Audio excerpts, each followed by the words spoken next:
Supreme court के आदेशानुसार जो टेट पास के शिक्षक हैं, पैरा शिक्षक हैं, इन शिक्षक जो है ये झारखंड के बच्चे हैं और इन शिक्षकों को डायरेक्ट बहाली किया जाए, क्योंकि ये सुप्रीम कोर्ट की भी राय है और परीक्षा की लंबी कतार लगने से पहले हम समझते हैं जो टेट पास के सारे बच्चे जो आज पैरा टीचर के रूप में काम कर रहे हैं, इनको इमीडिएटली आप डायरेक्ट बहाल करें। अध्यक्ष महोदय, आज अनुबंध कर्मी भी सारे लोग यहाँ पर धरना में बैठे हुए हैं। हमें हमारे यहाँ सैया बहनों को मात्र 2000 रुपया मिलती है और उसके साथ 1000 रुपया बहुत ही पेपर वर्क करने के बाद मिलती है, मतलब सब मिला के 3000 और 2000 रुपया जो है 6-6 महीना में आप देते हैं 5000 रुपया। आप उसी जगह पर बंगाल सरकार की देख लीजिए, आगे 6500 थी, अभी 11,500 के रूप में आप बंगाल सरकार दे रही है। कम से कम हमारे झारखंड सरकार को जो 42,000 सैया बहनें हैं जो काम कर रही है पूरे झारखंड में, उनके ऊपर उनको इमीडिएटली उनकी बढ़ाना चाहिए। इसके साथ साथ जो रसोईया है, आंगनबाड़ी सेविका है, सहायक है, पोषण सखी है, अदर हेल्थ वर्कर्स है, इनके भी मानदेय में हम समझते हैं जो वृद्धि करनी चाहिए।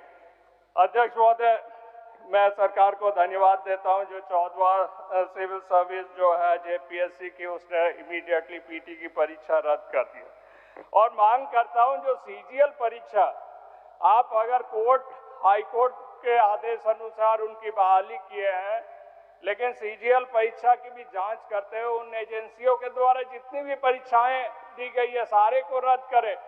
उसमें हाई कोर्ट हमें नहीं लगता है जो कहीं भी रोक लगाएगी, जो अगर गलत तरीके से बहाली हुई तो उन तमाम व्यक्तियों को आप कंटिन्यू करें।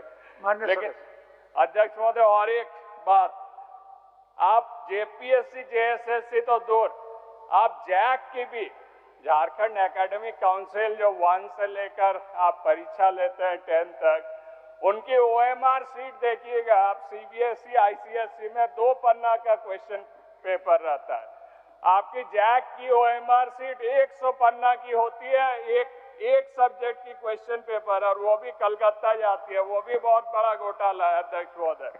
तो इसलिए जैक की भी जो प्रिंटिंग है, जो तमाम चीजें जो क्वेश्चन पेपर आती है, इसकी भी जांच सरकार आगे करवा लेनी, तो इसकी भी कभी ना कभी हम समझते हैं जो लोगों की आक्रोश फैलेगी। धन्यवाद। माननीय सदस्य जयराम कुमार महतो जी, 2 मिनट। जी अध्यक्ष महोदय, चलिए, मैं आज अनुपूरक बजट पे चर्चा करने के लिए आया हूँ। निसंदेह आज इस राज्य को कई काम अधूरे पड़े हैं, ऐसे में अतिरिक्त बजट की आवश्यकता पड़ेगी। लेकिन मूल विषय मेरा है अध्यक्ष महोदय कि अभी जो वर्तमान में छात्रों का प्रोटेस्ट चल रहा है, सरकार ने संज्ञान में लेते हुए हालांकि जेपीएससी पीटी की 14वीं परीक्षा को रद्द किया है, लेकिन मेरा सवाल अध्यक्ष महोदय यहीं से प्रारंभ होता है। छात्रों से वार्ता करने के बाद जब वो परीक्षा रद्द हुई, अध्यक्ष महोदय, जिस व्यक्ति को मास्टरमाइंड बताया जा रहा है अभय तिवारी, उसका सिलेक्शन जेएसएससी सीजीएल की परीक्षा से हुआ था। साथ ही साथ उनके लगभग 1 दर्जन रिश्तेदारों का सिलेक्शन इसी सीजीएल की परीक्षा से हुआ था। उसने स्वीकारा है कि लगभग 400 अभ्यर्थियों का सिलेक्शन उसने करवाया है सीजीएल के माध्यम से। अध्यक्ष महोदय, तो इसलिए मैं ये मांग करता हूं, जो छात्रों की मांग है उच्च स्तरीय जांच, सीबीआई जांच की, और साथ ही साथ सीजीएल की परीक्षा को रद्द करने की। महोदय, उसमें सरकार का पक्ष ये है कि उसमें न्यायिक पेंच है, तो महोदय मैं उस पर यह कहना चाहूंगा कि जिस प्रकार जब सरकार ईडी से वित्तीय लेन देन की जांच कराने का आग्रह न्यायालय से कर सकती है, तो मेरा मानना है कि न्यायालय के समक्ष सीजीएल की परीक्षा को रद्द कराने के लिए भी अपना विचार प्रस्तुत कर सकती है। चलिए महोदय, थोड़ा सा अध्यक्ष महोदय, और एक सवाल आता है कि जेपीएससी 1 और 2 कि उसकी जांच सीबीआई ने की थी, उस पर क्या कार्रवाई हुई। मैं आपको संज्ञान देना चाहूंगा कि जो जानकारी सामने आई है उसके अनुसार सीबीआई ने इस मामले में वर्ष 2024 में ही राज्य सरकार से अभियोजन की स्वीकृति मांगी थी। आज 2 साल बीत चुके हैं, राज्य सरकार ने अभियोजन नहीं भेजा है अध्यक्ष महोदय, और अभी फिलहाल लाठीचार्ज हुआ है।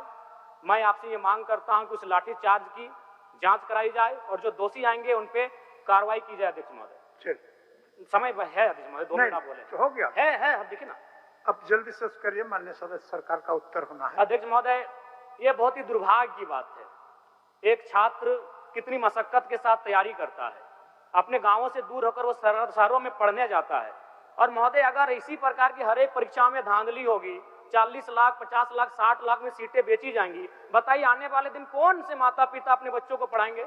महोदय मैं आपकी शालीनता की प्रशंसा करता हूं, लेकिन 4 पीढ़ी बाद शायद आपके भी जो समय के परनाती शरणार्थी होंगे ना सर, वह गुजरात की फैक्ट्री में होंगे और कहेंगे कि शायद अगर मेरे पूर्वज 1 करोड़ रुपया रखते हैं तो आज हम वीडियो या सीओ होते। ये धांधली बड़े पैमाने पर इस राज्य में की जा रही है, बड़े पैमाने पर छात्रों के भविष्य को बेचा जा रहा है अध्यक्ष महोदय। इसलिए मैं आपसे आग्रह करता हूं, टीडीपीएल द्वारा जितनी भी परीक्षाएं संचालित की गई हैं और अभय तिवारी का नाम जिन जिन परीक्षाओं में शामिल हुआ है, उन परीक्षाओं को तत्काल सरकार संज्ञान में लेते हुए अगर न्यायिक पेच है तो उस पर न्यायालय से अनुरोध करते हुए इसको रद्द करा जाए, मैं ये मांग करता हूं। धन्यवाद। आप रात भर सोए और हम रात भर जागे आपके लिए। देखिए कि कहाँ जयराम जी सोए हुए हैं। वहीं थे गोल चक्कर में थे। सरकार का उत्तर माननीय मंत्री।